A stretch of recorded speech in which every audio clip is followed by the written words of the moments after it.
back, everybody. This is SkyGuy264, and today I'm going to show you what Boss 3 looks like on my main account. So, Boss 3, he does, I believe, 12,000 damage for his regular hits, and his proc does an AoE stun all around him, stuns everybody there, and I think it does, what, 15 to 16,000 damage every single time that goes. So this is a bit harder than Boss 1, which he obviously doesn't have an AoE stun. And this guy hits like a truck. You do not want your unshielded heroes getting hit by this at all. Now, up until recently, I've been doing basically just a hit and run strategy on him. I would drop down all of my heroes, which are all pretty much Revite hit heroes, and let them all get a good swing in, maybe 2 swings, and then exit out really quickly. And I was only topping out at, say, 100,000 damage, which is really crappy. It's pretty crappy, don't get me wrong. And it's only until recently, just recently, like in the past few days, that I've been able to last longer. And I will show you why in just a second, as soon as we're able to hop in. Alright, so we got the go-ahead that we're going to start this puppy up. I like to get the Boss 3 little window ready and have my finger just ready to jump in as soon as that switches to the timer. There we go, and we're in. So what you see here is I have a 5 out of 5 Revite Atlanta Core, which lets him gain the aggro. As soon as the boss turns towards him, I drop everybody else in right now. So, Atlanta Core's taking that damage, his proc fires off, he's able to absorb all of that damage, and right now his skill level's still pretty low, so he's only able to do it for a couple seconds. But it's enough time for my 5 out of 5 Revite champion to go ahead and stun the boss, lets everybody hit him a couple times. As soon as he's done, you're gonna see the boss go ahead and he gets his stun in, and he stuns all of my guys, and it's painful because I have to sit there and just watch all my guys take that damage. By the time he gets through with that stun, champion's ready to proc. He procs again, gives me a second round of hits on him, right? As soon as that proc is up, he gets a single hit in. At that point, he's ready to proc again, and that's when I have to exit. I'm only able to get, well, maybe 400,000 consistently with this method because I'm not able to fully perma-stun him just yet. Yeah, so that was 380,000 or so.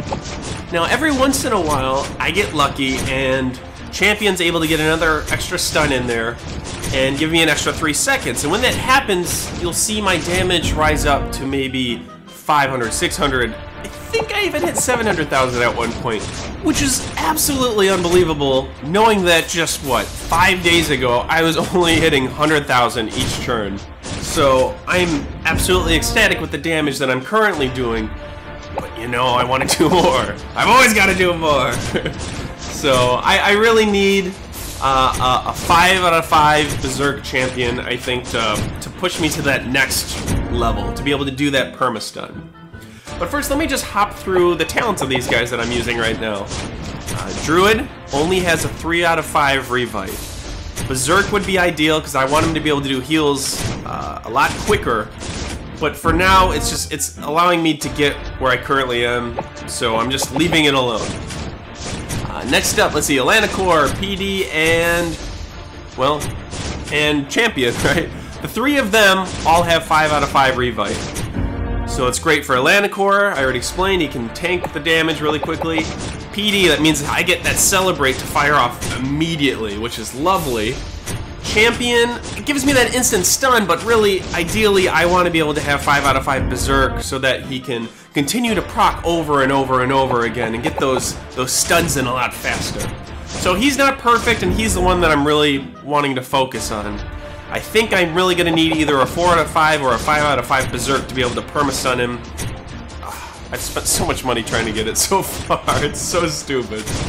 But anyway, Cupid's over there with a 4 out of 5 Revite.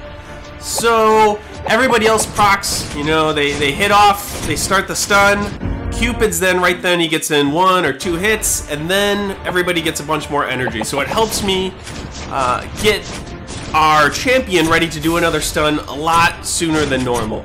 Now, I got lucky when I rolled that 4 out of 5. Like, I was not thinking at all, and I'm just like, yeah, give me a 5 out of 5. And then 4 out of 5 popped up, and then I was like, wait a minute, That's what I wanted. 4 out of 5, not 5 out of 5. And so like I did a little, you know, a happy jump up and down. I was just glad nobody was around to see that, especially not my girlfriend. But anyway, so it's the perfect talent, especially for arena, right? I get my procs off with my main Revite troops, and then he's there to recharge their energy right away. It's a wonderful talent. Now, I don't know if you guys have been paying attention. Every once in a while, I mess up a couple times. One, like, right there. I just lost 2 heroes. Like, I mistimed the procs and whatnot. But also, sometimes I will get really antsy with my finger, right? I'll drop a Lanicore down, but before he gains the aggro, I'll drop everybody else down. And that's usually, like, right there. You'll see, like, a little twitch with the boss. And I'm like, oh, look, he just gained aggro, so I'll try to drop everybody really quickly. But really, it's just the boss changing directions. So, at that point, I let Champion go ahead, hit his stun, do a little bit of damage before I hop out. Also, sometimes you'll see, I already kind of told you the cycle that I'm doing as far as Champion getting 2 stuns in, but every once in a while, you'll see right before that boss is about to do the proc that will kill all my troops, I get an extra stun in from Champion. Now, I have not had a chance to figure out exactly the scenario, rather, to be able to achieve this every single time. I'll probably slow down this video after I go through and record this one, actually, just to figure out the exact timing that I need. But anyway, he gets in that extra proc, and sometimes, like an idiot, since I'm not expecting that to happen, I'll exit out, just because that's normally when I jump out. And so I lose out on a ton of damage right then, right? I jump up, when I get that timed perfectly, I jump up from, what, 400,000 again to like 600 or 700,000. That sucks to leave that much damage on the table. So, yeah, like I said, I'm probably going to slow down the video, try to find out exactly the timing that I need to put down for my troops to be able to achieve that every single time. Because I think that's really what I want to be able to do to, well, do a lot better than I currently am doing. Even though I'm doing pretty good, I want to do better. Now, usually, the boss battle doesn't last this long. And the reason for that is because we have Daryl, the magical man that he is. And he's able to solo our boss. And actually, I think we have a few heavy hitters in our guild that are all able to solo the boss, but I think they all have so much honor. They all are nice enough to not do the boss, to let the rest of us get the honor. Because most of us are honor capped right now. But Daryl, the wonderful soul that he is, when he's here, he's able to solo the boss in just a couple of minutes. Like, I don't know exactly how many, 5, 10, something like that, right? A couple of turns. He's able to stay in for the full 3 minutes because he's got the perma-stun down pat. And as a result, we get through, the guild finishes the boss in just a couple of minutes, right? Which means I don't usually get a chance to really play around with my order of dropping troops and the timing and whatnot, right? Today, however, he was not here for whatever reason. And so, actually, everyone was a little worried that, hey, are we actually going to be able to finish the boss or not today? But the benefit to that is it gives us so much more time. It lets me play around with stuff. Prior to this, I had never hit 600,000 on a boss. Ever. So, it was wonderful. Now, look at here. I messed up again. So maybe it would have been nice if he was here, so it would have saved me more gems. No, Daryl's pretty good. If we asked him for additional time, he'd give it to us. He's really just all about helping out the guild, and awesome dude. Now, I'm showing you this footage because, well, as you know, we're kind of capped on honor for our Let's Play account. The main account we record on, right? I've been slowly gaining honor, and he is rising and probably able to level up another hero now or very shortly. I haven't decided which one, though. So, that's an interesting point. Maybe, let me know, guys, who you think I should go ahead and upgrade next. Remember, Druid's already at 100, but everybody else is pretty much sitting there at 80. So let me know what you guys think. Now, I may not actually follow that advice, but I'd like to hear what you guys think. So anyway, I might be recording some more on my main account just because it would just be the same old videos over and over and over again until I get past this honor cap, which, you know, I think a lot of Castle Clash is sitting there at honor cap. So back to this boss fight. Since we're recording footage here, my Pumpkin Duke currently only has a 5 out of 9 Celebrate, which helps a lot, don't get me wrong, but I really need to focus on getting that leveled up further. Right now, my goal is to get him to 6 of 9. I just started it yesterday, and I am terrible at shard farming. I'm absolutely terrible at it.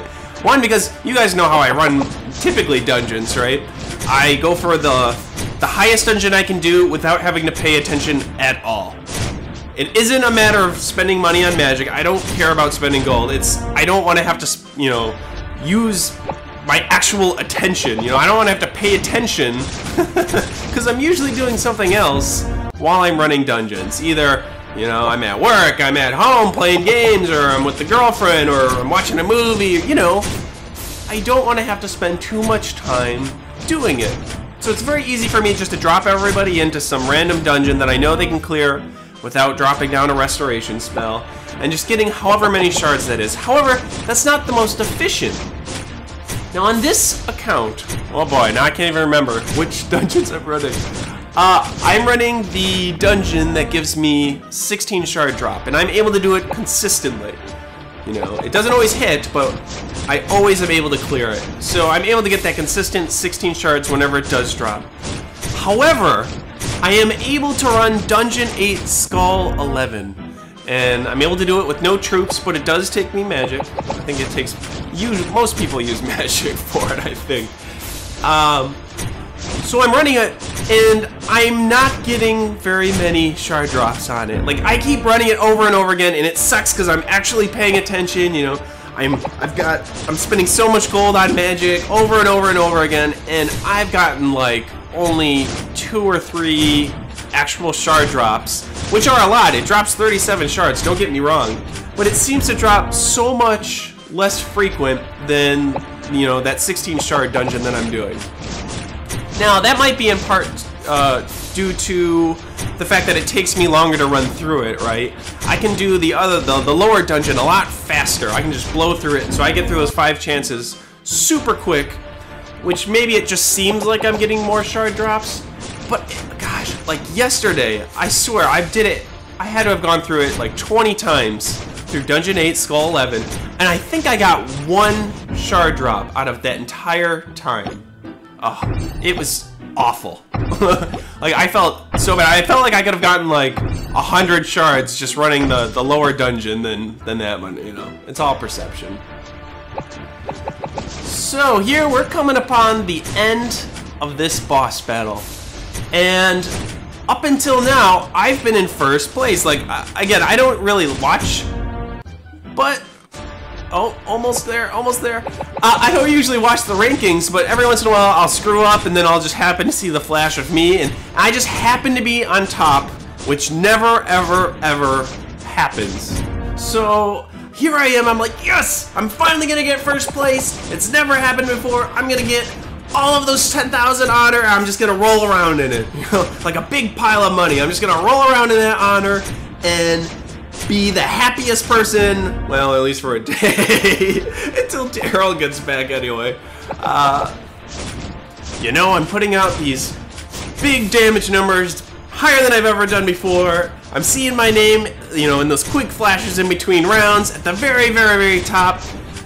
Now, the only thing I didn't notice was that the second place person wasn't doing any more damage. I didn't notice this at all, which was my downfall.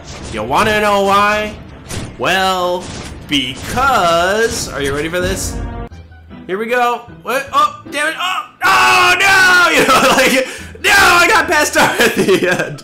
Oh man, that was a little disappointing, seeing myself there in that second spot. But wow, that was the first time she has ever done a full perma-stun. Apparently she had been whacking away at the boss for a couple of minutes and I just didn't notice her damage rising at all. So that is an awesome, awesome achievement. Congratulations, Christine. That was Excellent. Alright, now I know I forgot in the last videos to do a guild shout out, so here I'm going to go ahead and shout out to 2 Android guilds. And last time I went ahead and did a bunch of editing that took me a really long time, so I'm not going to do that anymore. Instead, I think it'll be easier just to look them up within our guild hall. So our first guild, let's go over here, jump in, do a search. This guild is, again, it's an Android guild called AndThen. So let's search them up. And as you can see here, they have 49 out of 50 members. It looks like they've dropped their might requirements. Maybe this is a temporary thing, because when they initially submitted the form, they were looking for people above 8,000 might. So now it's showing 5,000. I don't know which it is. Maybe they dropped it temporarily, or maybe it's just down to 5,000. But they are currently doing a weekly boss. They're doing boss 1, and they're doing it at server time 2200. So, that is excellent. They are currently asking for 20 shards weekly. Alright. It looks like they are gearing up to do boss 2. They're looking for some heavy hitters if they can get them. They're also looking for shard donators, so that I guess they're trying to get that donations up so that they can go ahead and do boss 2. I don't know, maybe they're doing boss 2 at this point. Maybe they're not. But you can go ahead to apply. You guys need line chats, line chat, line chat. You're gonna see line chat a lot when we're talking about guilds.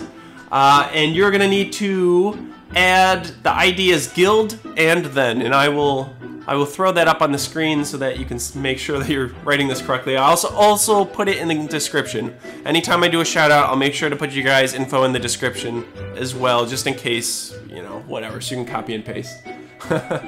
So, this looks like an excellent guild. Go ahead and apply if this looks interesting to you. Next up, we have a guild called Enchant. Enchant. Let's search them up. Now, Enchant is currently looking for players with might above 7,500. There's only 1 member currently, and the leader is a guy I know named Boss Nigga Pro.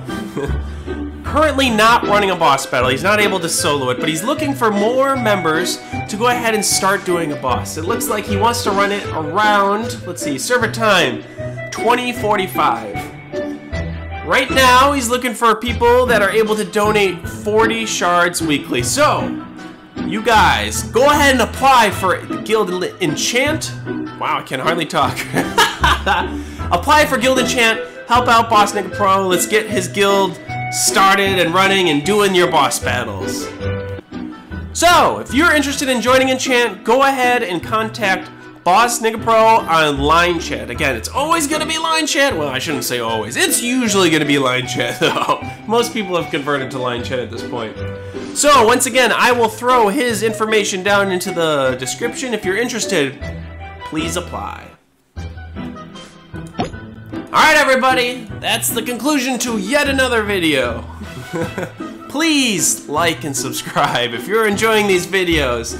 Leave me comments! I'm gonna say it always, always, always. I love to hear from you guys. I do my absolute best to respond to you. It might not be the exact same day, but I usually get back to you eventually.